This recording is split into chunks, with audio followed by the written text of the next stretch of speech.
Real, candid, and inspiring. This is Connecticut in Color on NBC Connecticut. Right now on Connecticut in Color. A camp in Hartford is using music to help empower children toward future success.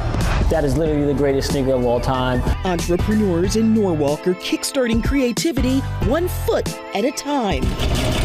A man in New Haven shares his story through the wearable art he creates. All in different textures and flavors and colors. A couple in the capital city dishes out their Caribbean roots with flavor and flair.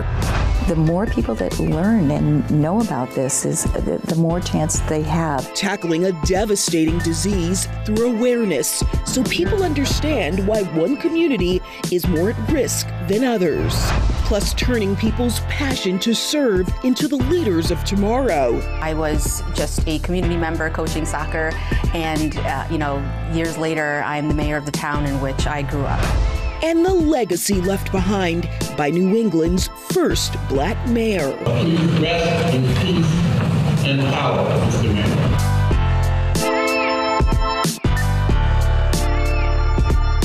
Welcome to a special presentation of Connecticut in Color. I'm Keisha Grant. We are recognizing the diversity of our state and celebrating Black heritage. And it all starts with honoring our local trailblazers. In November, we lost a giant, Thurman Milner, the first popularly elected Black mayor in all of New England. He rose through the ranks as a Connecticut state representative before being elected mayor of Hartford in 1981. After serving 6 years, he became a state senator. Milner was born and raised in Hartford and leaves behind a legacy of lifting up those around him. He's remembered for being a force for change. As an uncle, I'll remember the example that he laid before me, to love other people. At his funeral, his family was presented with a Hartford city flag that flew over the Capitol on the day of his death. They also received proclamations from the NAACP, Black Mayors Association, and Congressional Black Caucus. And before he was laid to rest, a procession took him right past City Hall, the state capitol, and the middle school that bears his name. Thurman Milner was 91. Even though he's no longer with us, what he inspired in so many others lives on. He helped spur a new generation of Black leaders to run for office right here in our state. NBC Connecticut's Jeremy Chen spoke with people who called Milner a mentor and thanked him for paving the way to their future success in public office.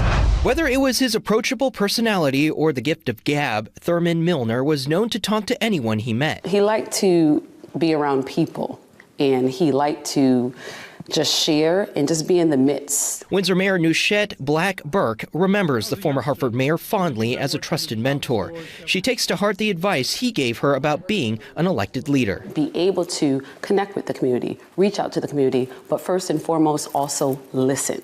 Like, you must listen. Former New Haven Mayor Toni Harp served with Milner when they were both state senators. She says Milner becoming the first popularly elected Black mayor of Hartford and across New England was a watershed moment. It was really important for me to see that my people could be elected to one of the highest offices in the city, if not in the state. Harp says his experience as mayor during a time of massive change for America allowed him to give her advice on being an effective legislator. That we should look at how he cared about people, those who had the greatest need, and were willing to fight for them. Former state treasurer Sean Wooden saw Mayor Milner as a prolific writer who would send him notes letting him know how he was doing in office. His masterful use of the English language and how powerful that was in an age where you need to persuade people. He says the inspiration Mayor Milner left still holds today. You will still hear people talk about like that feeling, that accomplishment. That was our Jeremy Chen reporting. No doubt about it, running for office is not easy, and for so many cities and towns around the state, they're struggling to find people of color to join their local boards. But a program is looking to change that by preparing people to serve their communities. Here's NBC Connecticut political reporter Mike Savino. The political environment isn't built for underdogs, and it is not built for people of color and black women to lead. Danielle Wong knows firsthand how hard it can be for people of color to break into politics. In fact, she never thought about running until somebody asked her, initially for Bloomfield's Library Board of Trustees. One thing led to another. There was an opening on the town council, and I decided to run for town council. And I, 3 terms later, here I am as mayor. She's currently one of 2 black women to serve as a mayor in Connecticut. In fact, few people of color serve as the top elected official of their town. The Connecticut Conference of Municipalities is looking to change that. It's important for a community to hear from people from all kinds of backgrounds and perspectives. For the past 4 years, CCM has hosted Representation Matters, a 2-day seminar teaching people of color to run for office. CCM partners with Yale's campaign school to teach people about how to run a campaign. Then, local officials give some basics on what people need to know if they're elected. Trying to channel that passion into the way that local government works and functions. The goal is to ultimately get a broader pool of candidates. Both Wong and Thomas believe that if you have more diversity among local boards and commissions, you'll eventually see more people of color running for higher offices. You have to build a bench, bipartisan, partisan, whatever the case may be, to really cultivate the pipeline and build an understanding of government. Wong, Bloomfield's mayor since 2021, has been a presenter for Representation Matters. She hopes her success convinces others like her to run. I was just a community member coaching soccer, and years later, I'm the mayor of the town in which I grew up. Some years the focus is on local government, while other events help people run for the legislature. Thomas says it's important people understand they can have an impact in any office. Our thing is that it's not essential that you run for mayor in order to have some influence in the community and make some real impact on people's lives. Even with the challenges, Wong says it's important for people to run. She believes being in office is still the best way to push for change and help others. Like I always say locally, you have to be a part of the system in order to change the system. Good evening. From Bloomfield, Mike Savino, NBC Connecticut News. As we continue on Connecticut in Color, we're going to show you how restaurant owners in Hartford are bringing their Caribbean roots to the community and marching to their own drum. This isn't your average after-school marching band, how it's offering up a path to success through dance and music when we come back.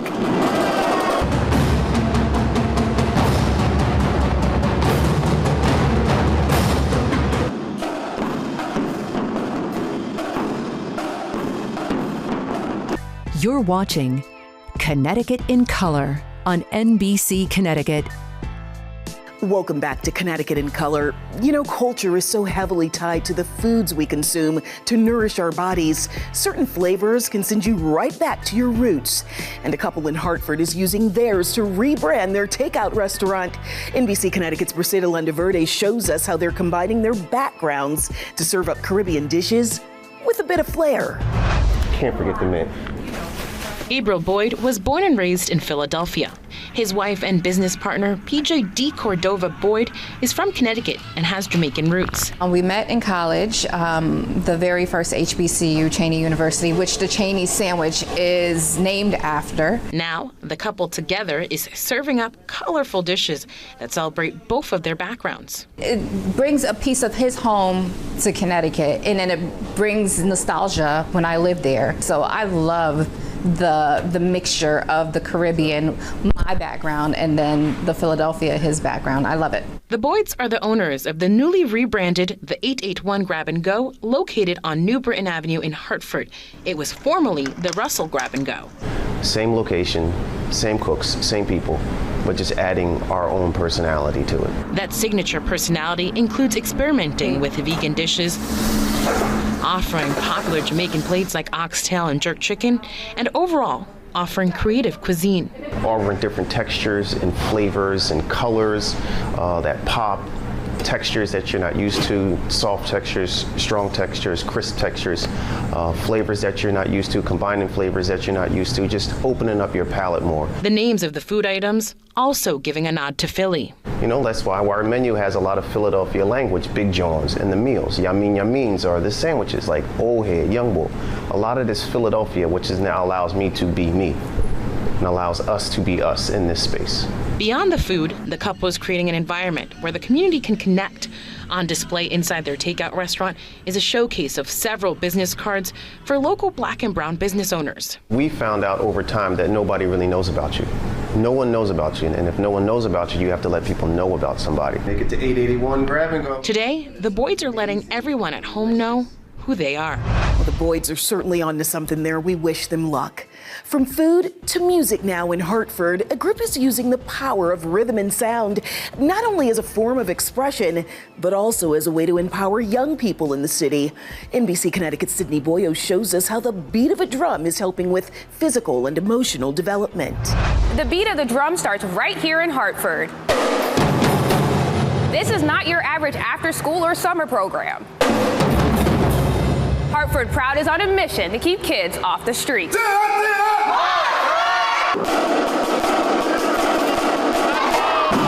It's one big happy family. We integrate sound, movement, and artistry over the overall development of young people.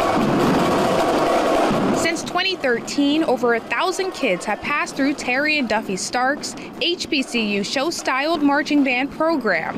As soon as they get here, they're kind of nervous. They, at least 2-3 days, they'll find a best friend here really quickly. Everyone teach everyone. You know, what you learn, you teach the next one. And when they get on that floor, they shows it. They show how they work together, they show the collaboration.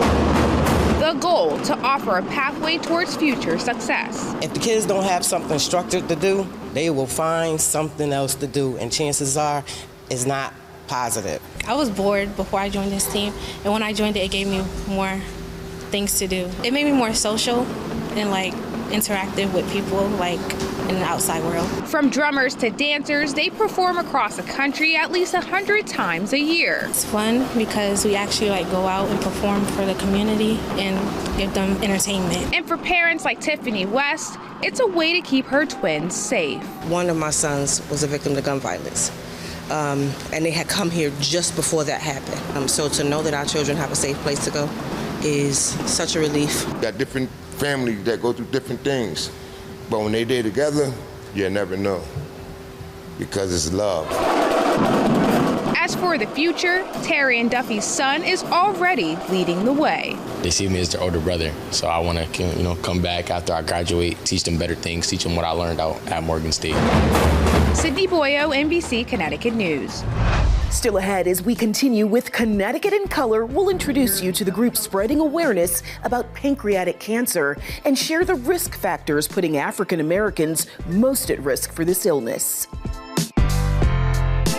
You're watching Connecticut in Color on NBC Connecticut. Welcome back. Did you know Black Americans are at a much higher risk of getting pancreatic cancer? It's the third deadliest cancer with the worst survival rate, and unfortunately, cases are on the rise. That's why people here in Connecticut are working so hard to spread awareness about the risk factors.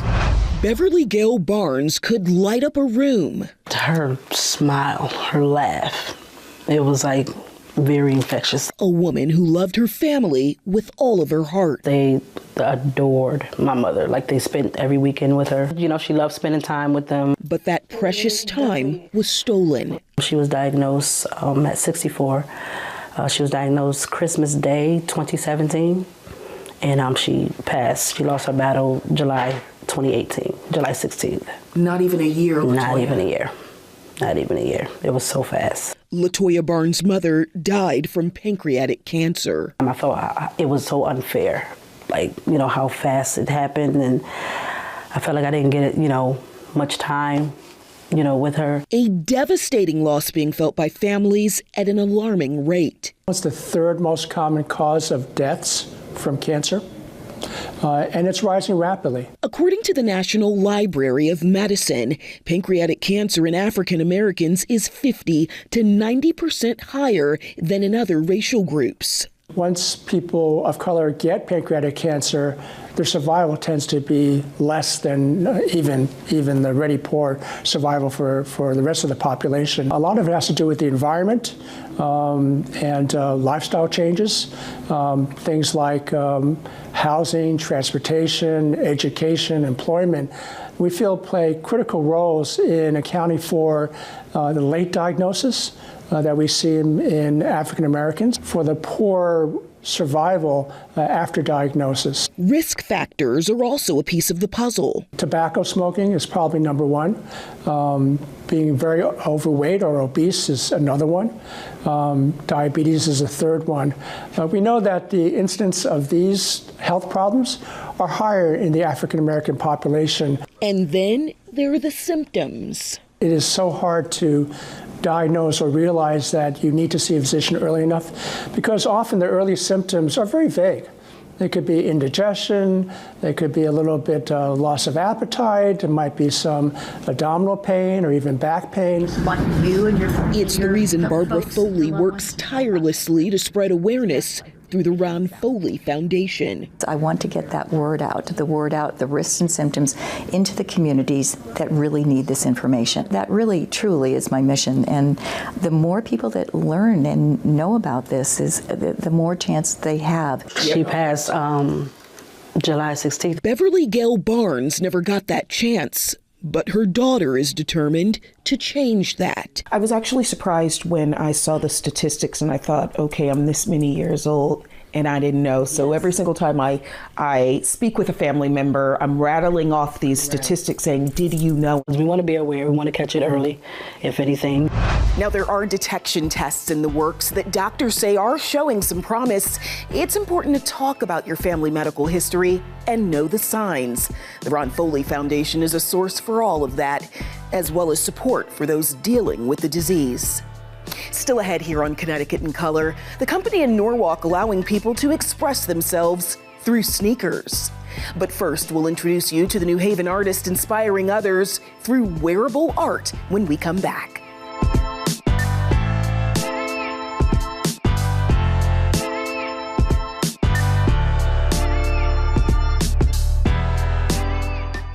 You're watching Connecticut in Color on NBC Connecticut.